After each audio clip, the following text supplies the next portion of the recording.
안녕하세요. 용인세브란스병원 피부과 김재민 교수입니다. 혹시 마스크 착용이나 세제 사용 후 피부가 붉게 변하거나 가려운 적이 있으신가요? 이런 증상이 단순한 피부 자극으로 생각될 수도 있지만 이 질환일 가능성도 있습니다. 특히 코로나19 이후 위생용품 사용이 늘어나면서 안면부에 접촉 피부염이 발생하는 사례가 증가하고 있는데요. 오늘은 많은 사람들이 겪고 있지만 정확히 알지 못하는 접촉성 피부염에 대해 알아보도록 하겠습니다.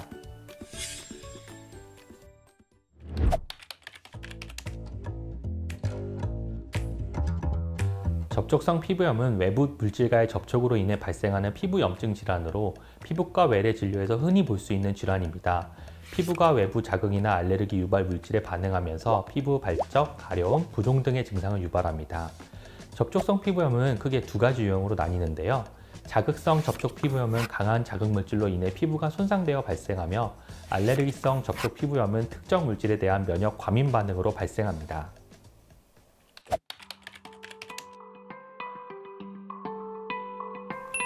접촉성 피부염의 원인은 자극성 물질 또는 특정 알레르기 항원과의 접촉입니다.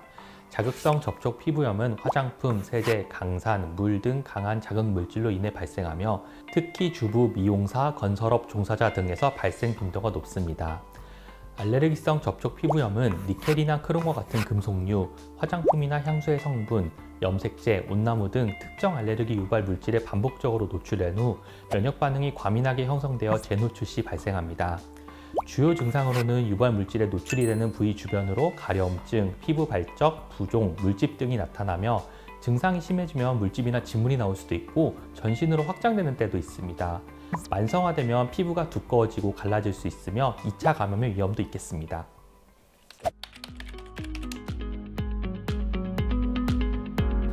접촉성 피부염의 진단은 환자의 병력 청취와 피부 검사로 이루어집니다.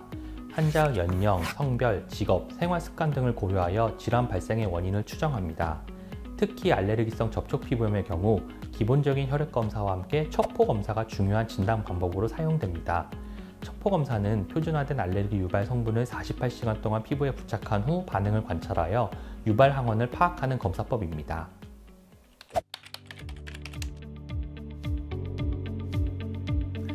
접촉성 피부염 치료의 핵심은 원인 물질을 파악하고 이를 회피하는 것입니다. 급성기 증상을 완화하기 위해 스비운 드레싱을 사용하거나 가려움증이 심한 경우 항히스타민제를 사용할 수 있습니다. 피부 염증이 심한 경우에는 스테로이드 연고를 바르고 필요에 따라 경구 스테로이드제나 면역 억제제를 단기간 투여하기도 합니다. 또한 2차 감염이 동반된 경우 단기간의 항생제 투여가 필요할 수 있습니다. 예방을 위해 자극 물질과의 접촉을 최소화하고 피부 보습을 유지하며 보호구를 착용하는 등의 생활습관 개선이 중요합니다. 새로운 화장품이나 스킨케어 제품을 본격적으로 사용하기 전에 팔 안쪽에 동전 크기만큼 시험 적용하여 알러지 유발 여부를 확인하는 것도 효과적인 예방 방법이 되겠습니다.